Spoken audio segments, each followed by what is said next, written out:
queridos hermanos. Tengan sus Biblias abiertas en el libro de Isaías, capítulo 35.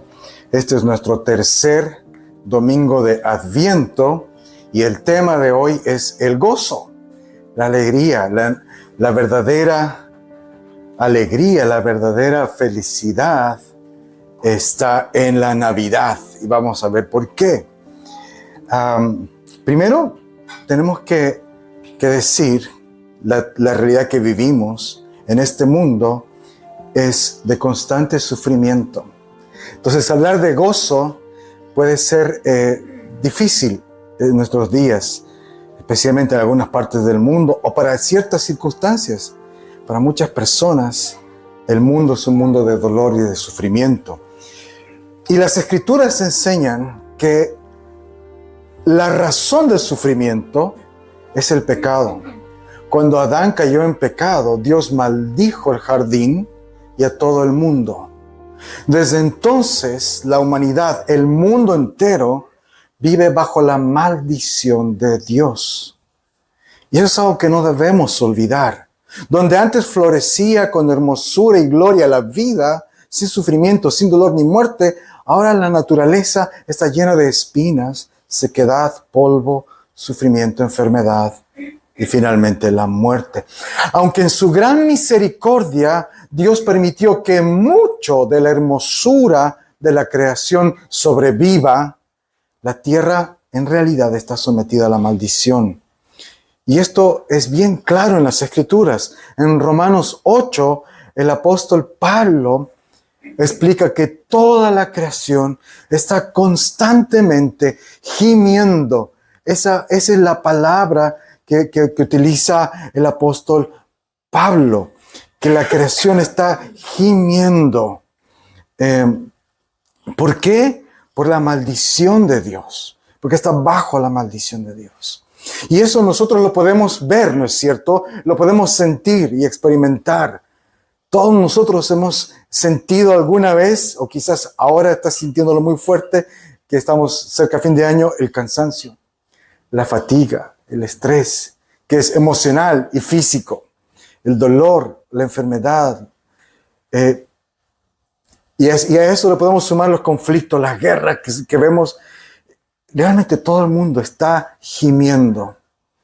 Y quizás en la Biblia, una de las figuras más potentes que utiliza la Biblia para describir esta maldición es la imagen de un desierto. Un desierto es el ejemplo vivo de la maldición. Un terreno grande de tierra donde se supone que debería estar creciendo en abundancia hermosas flores y plantas y frutos, pero que se ha secado, se ha muerto y está vacío, desolado. Entonces, el profeta Isaías escribió al pueblo de Israel en un momento muy doloroso. Dios había prometido a los israelitas una tierra especial, de abundancia, una tierra prometida, donde de hecho la palabra utiliza esta frase tan poética, una tierra donde fluye la leche y la miel, para hablar de esta abundancia. Y Dios los llevó a esa tierra prometida y bajo el liderazgo de Josué tomaron esa tierra y bajo el liderazgo del gran rey David y de Salomón, esa tierra se convirtió en el reino de Israel. Pero luego de la muerte de David, de Salomón, el reino se dividió en dos. Los reyes que lideraron después de ellos fueron pecando y llevaron al pueblo al pecado. Entonces esa tierra abundante, verde, que fluye leche y miel, los profetas dijeron se va a convertir en un desierto. Esa es la imagen que los profetas como Isaías utilizaron para describir Dios va a juzgarlos por su gran pecado. Esta tierra magnífica que han recibido por gracia se va a convertir en un desierto desolado por su pecado. Dios les advirtió que si ellos eran infieles, Él iba a maldecir la tierra con sequía y las abundantes cosechas se iban a convertir en un desierto muerto. Y como un ejemplo nomás pongo adelante el pasaje de Deuteronomio. El Señor va a convertir la lluvia en polvo. El polvo caerá del cielo hasta que quedes destruido. Es tremenda el mensaje, el concepto. El desierto representa el castigo de Dios. El desierto representa esa maldición de Dios sobre el pecado. El desierto es muerte, es enfermedad. El desierto es hambre, es dolor.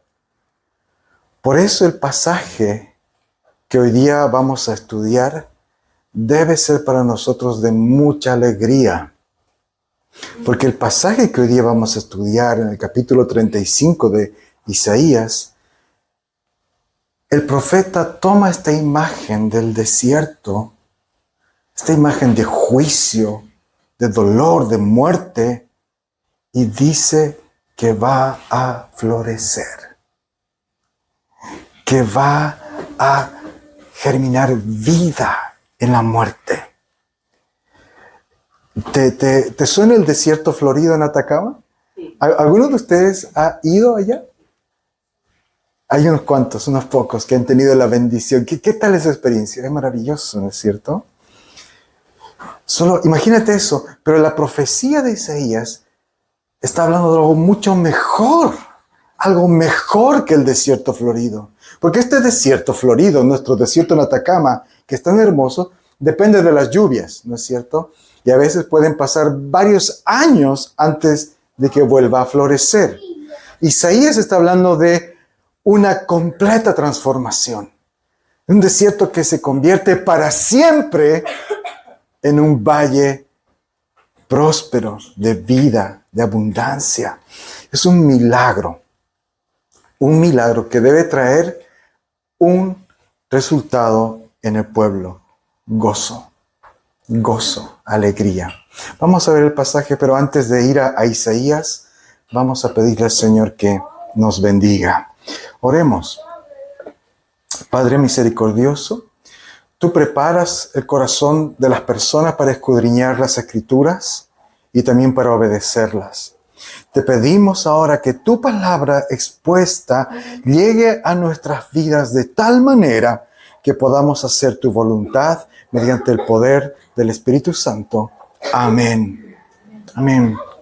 Vamos a ver los primeros 4 versículos que hablan de gozo en el lugar menos pensado. Isaías escribe a un pueblo que está en un desierto. El pueblo a quien está escribiendo Isaías es el pueblo del reino de Judá. Los israelitas que quedan después de tantos años de división y pecados en el gran reino de Israel, ahora se han reducido al reino de Judá y han sido llevados cautivos a Babilonia. Jerusalén quedó desolada, vacía, muerta, y ellos están sufriendo el castigo de Dios. A ese pueblo escribe Isaías. Ese es el desierto, esa es la muerte que están viviendo, una muerte espiritual, una muerte física, un desgaste emocional. Imagínate, es un pueblo que vivió años sitiados. Los historiadores hablan de que antes de que los babilonios derribaran las murallas de Jerusalén y entraran, pasaron años donde ellos los rodearon, no dejaban entrar ni salir comida. Entonces sufrieron hambruna, muchos murieron de hambre. Y eso fue lo que los debilitó y al final no pudieron defender Jerusalén. Y después son derrotados, avergonzados y llevados prisioneros. ¿Te puedes imaginar el dolor de estas personas? Que por años escucharon el mensaje de los profetas que les decían: arrepiéntanse, si no vendrá el castigo del Señor. Y especialmente sus gobernantes y todo el pueblo decidieron no escuchar a los profetas. Creyeron que el castigo de Dios nunca iba a venir. Creyeron que los profetas estaban locos. Prefirieron escuchar a otros falsos profetas que les hablaban de prosperidad, de bendición, de que eran invencibles porque eran el pueblo escogido de Dios. Prefirieron escuchar mentiras y a los profetas de Dios no les hicieron caso. Y el castigo llegó. La tierra prometida fue reducida a un desierto desolado. Querida iglesia, cuán frágil es el gozo humano. Cuán débil es la alegría que se basa en las circunstancias.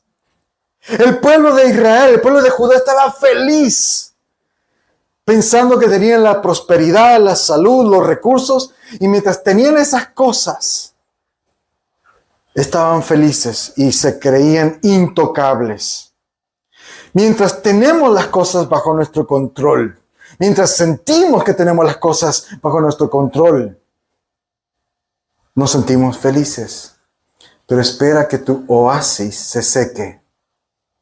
Espera a que tu oasis, tu despensa, se seque, se comience a vaciar. O cuando llegue la enfermedad o la pérdida o el fracaso, nuestra alegría se muere. Nuestra alegría se debilita. El pueblo de Israel en los tiempos de Isaías estaban llorando porque su oasis se había secado como castigo por sus pecados. Y en medio de ese dolor, en medio de ese desierto, el profeta les promete alegría. El desierto y la soledad se alegrarán. El yermo se regocijará. ¿Cómo podemos tener gozo en la sequía del desierto? ¿Cómo puedes gozarte, alegrarte cuando estás completamente falto? La respuesta de Isaías es que hay que confiar en aquel que es capaz de convertir el desierto en un campo florido. Aquel que puede hacer el milagro de transformar un desierto en un campo florido. Isaías dirige la atención de nuevo a la tierra prometida y habla de estos hermosos montes, el monte Carmelo, el monte de Sarón en el verso 2. Eran montañas muy conocidas por su abundancia, por ser verdes. Y él dice que nuevamente se les dará la belleza de esas montañas. Es una imagen muy fuerte. El profeta dice esto, está hablando de un milagro de regeneración, de resurrección. Todo está desolado, los montes se han secado, es todo un desierto, pero va a volver a renacer vida y una vida mejor. Y esta promesa debe producir un resultado en los que la reciben. Versos 3 y 4. Fortalezcan las manos cansadas. Afirmen las rodillas endebles. Esfuércense. Lo que está diciendo Isaías es, no se desanimen por completo. Están cansados, han perdido la fe. Quizás han llegado a creer que Dios no puede o no quiere perdonarles. Cobren ánimo, fortalezcanse. Cuando la Biblia nos manda a fortalecernos, no nos está hablando de autosuficiencia. No está diciendo, esfuérzate porque Dios ayuda al que se ayuda a sí mismo. Si alguna vez has escuchado ese refrán, recházalo con todas tus fuerzas. Es lo más falso que puedes creer, que Dios ayuda al que se ayuda. La verdad bíblica es Dios ayuda al que no puede ayudarse. Esa es la verdad bíblica. Entonces, cuando la Biblia te dice, esfuérzate, ánimo, ¿qué te está llamando a hacer? Te está llamando a confiar en las promesas de Dios. A confiar en aquel que puede hacer lo que tú no puedes hacer. Cuando la Biblia te dice, esfuérzate, te está diciendo, tu fuerza no es tuya. Es Dios quien te fortalece. Recibe fuerzas de Él. Renueva tus fuerzas de Él. Solo podemos fortalecernos cuando dejamos de mirar nuestra debilidad, nuestras manos caídas, nuestras manos cansadas, y miramos las manos de aquel que sustenta en el universo, de aquel que sostiene las estrellas en sus manos. En eso consiste la fuerza del creyente. No en que yo tengo que ahora poner de mi parte para hacer algo en mis capacidades, sino en confiar en el Señor, en ver dónde está la fuerza. No en mis recursos, en mis capacidades, en lo que tengo, sino en lo que Él tiene, en sus recursos, en sus capacidades. Por eso el verso 4 nuevamente dice a los de corazón amedrentado, no teman, esfuércense. ¿Cómo tienen que esforzarse? Miren, aquí viene su Dios. ¿Te das cuenta? Él no les dice esfuércense, ya a partir de ahora trabajen mejor, pórtense bien, aprendan de sus errores, ahora levántense más temprano, dejen de pecar, no se dejen de ver la tele. No les dice eso. Dice esfuércense, miren, aquí viene su Dios. Confíen en Él. Él castigará a sus enemigos. Esa es la razón de la alegría. Isaías está diciendo, dos cosas va a hacer el Señor.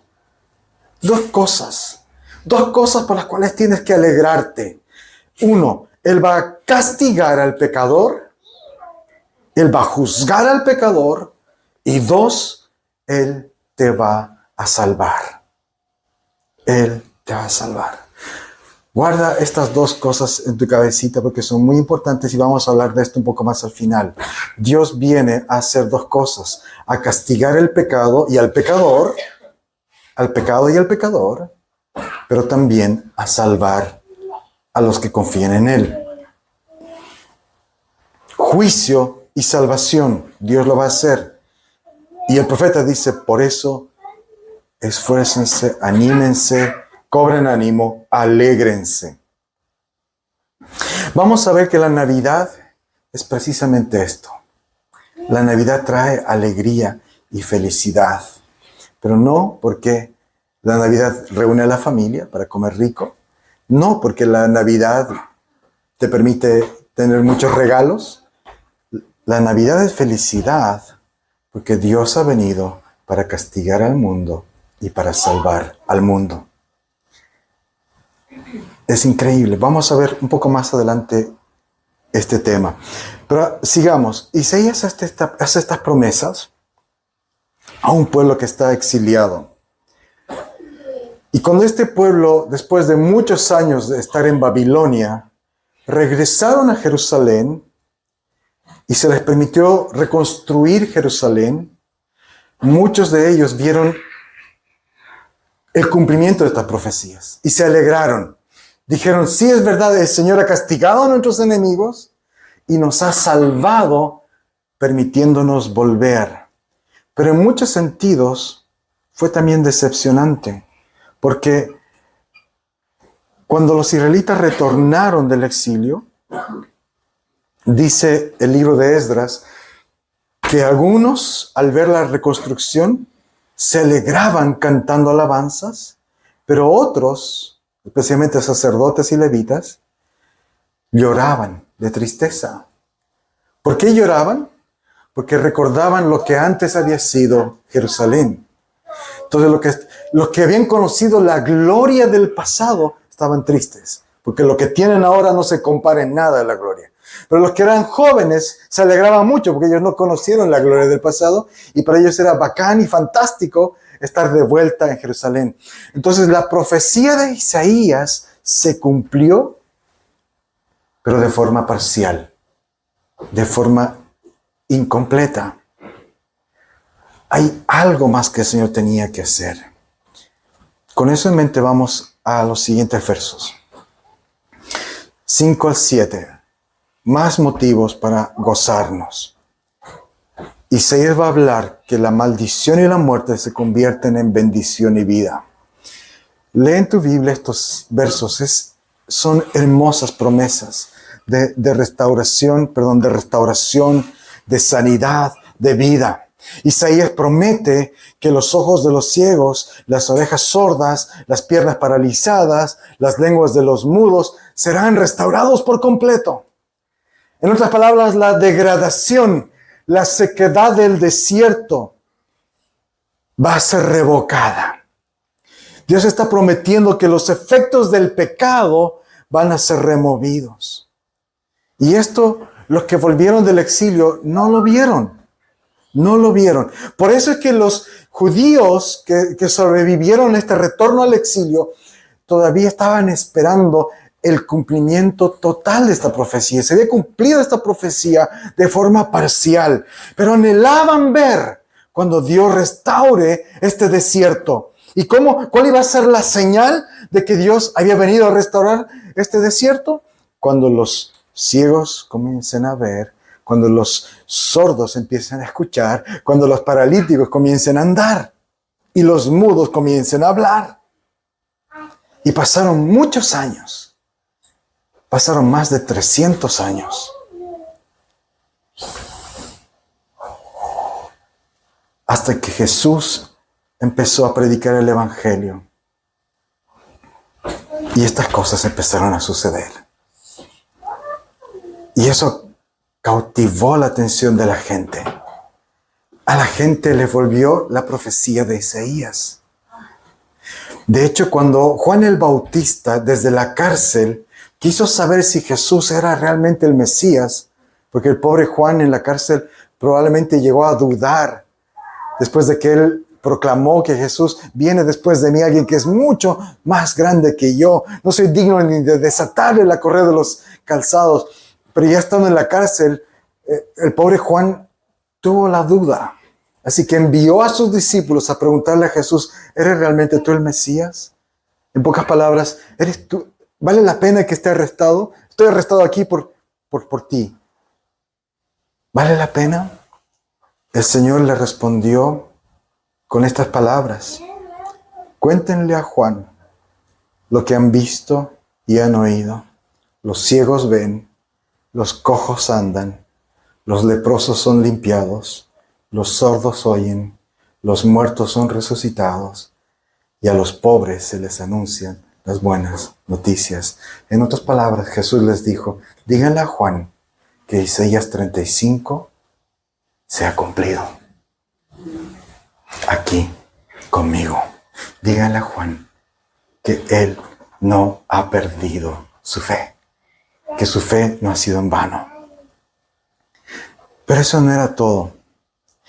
¿Recuerdas que te dije que la profecía habla de juicio y salvación? Castigar al pecado y salvar al pecador.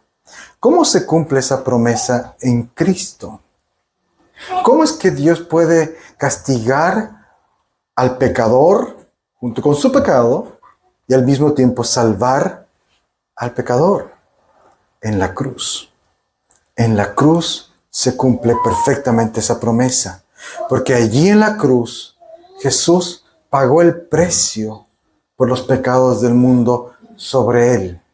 Él se ofreció a recibir el castigo en sustitución del pecador. Porque ese era el gran dilema.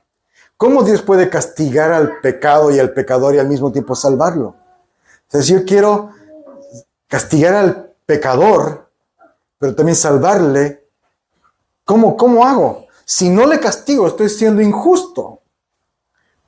Pero si quiero salvarle, ¿cómo puedo evitarle el castigo? La respuesta de la Biblia es que alguien se ofreció, alguien sin pecado, alguien inocente, se ofreció para recibir el castigo de esa persona, de ese pecador, para que Dios pueda perdonarlo. Y eso pasó en la cruz. Ahí es donde Isaías 35 se cumplió, donde la muerte ya no tiene más autoridad sobre la vida de los hijos de Dios. En la cruz, Dios castigó mis pecados, pero no sobre mí, sobre su Hijo, y me ofreció la salvación. Él no solamente sanó a los enfermos, Él no solamente dio vista a los ciegos, El mayor problema del ser humano era su pecado. Y eso es lo que Cristo vino a hacer. Mira el verso 7 de Isaías. El páramo, dice, se convertirá en estanque, el sequedal en manantiales. Está hablando de esta nueva vida. Una nueva vida que Dios dará al desierto. Y eso es lo que Jesús hizo en la cruz. Y para finalizar, Isaías da otro motivo para llenarnos de gozo. Como si fuera poco, que Dios restauró, que Dios dio vida, que Dios perdonó el pecado y castigó el pecado. Hay otro motivo más, dice Isaías, para alegrarnos. Y tiene que ver con un camino al cielo. Ahora Isaías en los últimos versos habla de una carretera, un camino, una autopista que tiene un destino glorioso. Porque esta carretera llega al cielo. Isaías dice que este camino tiene un nombre muy especial. ¿Cómo se llama? Camino de santidad. Y dice que ningún pecador podrá transitar por él. Para andar por esta carretera que lleva al cielo, se necesita pureza del pecado. Solamente las personas que andan en la luz, que aman la justicia, que odian la maldad y que practican el bien como Dios, pueden caminar por ella. Esta carretera es exclusiva. Los que tienen alguna mancha no pueden entrar a esta carretera. ¿Cómo será posible esto si nadie es santo como Dios es santo? ¿Cómo yo puedo esperar entrar y caminar este camino? La respuesta es la misma para la pregunta de cómo hago para entrar al cielo. Es por fe. Mira la segunda parte del verso 8. Porque Dios mismo estará con ellos. Dios mismo. Es Dios quien lleva a esta carretera a torpes pecadores. Es la palabra del profeta Isaías. Por más torpe que sea, a torpes pecadores como yo y como tú. Jesús es santo, el Hijo de Dios sin pecado. Solo Él podría caminar por esta carretera. Pero a los que creen en Él, Jesús les da el derecho de ser hijos de Dios. Y Él nos lleva. Cuando Isaías dijo que Dios iba a andar con ellos, estaba apuntando a Cristo, Dios con nosotros. Y es Él quien nos lleva por esta carretera. La carretera de la santidad. ¿Te das cuenta? Nuevamente es el Evangelio en Isaías. Dios primero tiene que darte vida, cambiar tu desierto en algo vivo y después te lleva a la carretera de la santidad. Muchos cristianos tratan de vivir al revés. Tratan de primero ir por la carretera de santidad, primero ser santos, primero tratar de esforzarse por ser buenos para que después Dios me dé vida. Es al revés. Dios tiene que convertir tu corazón seco como un desierto en vida. Y después Él te lleva por este camino de santidad. Y ese es el propósito de toda la iglesia, de todo creyente. El Nuevo Testamento nos llama a andar en la santidad. Nos llama a la santificación. La santidad es nuestra meta. Queridos hermanos, no nos conformemos con menos. La santidad es nuestra meta. Caminemos por el camino de santidad. Esa es nuestra peregrinación. Por eso Jesús dijo, yo soy el camino, la verdad y la vida. La Biblia no te pide santidad, que seas santo para entrar al camino. Te pide solo fe. Pero luego la Biblia te pide que camines en santidad. Santidad no es algo que yo aporto al camino, sino que es el resultado de andar en los pasos de Jesús. Tenemos que andar en santidad el resto de nuestras vidas. Por eso este camino conduce al cielo, porque es hasta que lleguemos allá, tenemos que andar en santidad. Y el resultado de andar en este camino, nuevamente, es gozo. Los redimidos del Señor volverán, vendrán a Sion entre gritos de infinita alegría. Cada uno de ellos tendrá gozo y alegría, y desaparecerán el llanto y la tristeza. Por eso, cuando el ángel le anunció a María que iba a concebir un hijo del Espíritu Santo, en Lucas capítulo 1, ella dijo: mi alma glorifica al Señor y mi espíritu se regocija en Dios mi Salvador. El nacimiento de Jesús trae verdadero gozo. Querida iglesia, el gozo del Adviento, la alegría de la Navidad, no es una alegría temporal. No es una alegría que depende de las circunstancias.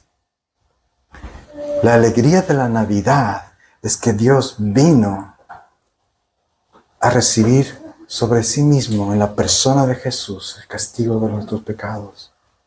Y vino a salvarnos. Vino a rescatarnos. Vino a conducirnos por este camino de la santidad. Vino para hacernos sus hijos y sus hijas. A nosotros, que no merecíamos nada más que su ira. Sus promesas son para nosotros. Y hay una promesa, que Cristo vendrá de nuevo. Pero hoy día nosotros podemos ser verdaderamente gozosos, verdaderamente felices. Hermanos, si alguna vez te preguntas, ¿qué puede alegrar mi día? ¿Qué necesito para ser más feliz? Acuérdate del Evangelio. Ese es tu mayor motivo. Y para serte honesto, el único que necesitas para ser feliz. No necesitas ganarte la lotería. No necesitas tener el matrimonio ideal, los hijos ideales, o el trabajo ideal, la casa ideal, el auto ideal. Necesitas tan solamente el Evangelio. Saber que Cristo ha venido a darte vida. Esa es la noticia más grande. Así que podemos entrar en este gozo hoy. Podemos ser felices hoy, a pesar de cualquier desierto que puedas estar atravesando. Puedes ser feliz hoy. Así que tengo unas preguntas ahora para conversar y meditar. Se las voy a mandar también por el WhatsApp. Primera pregunta. ¿Está tu vida en modo desierto o en modo manantial hoy?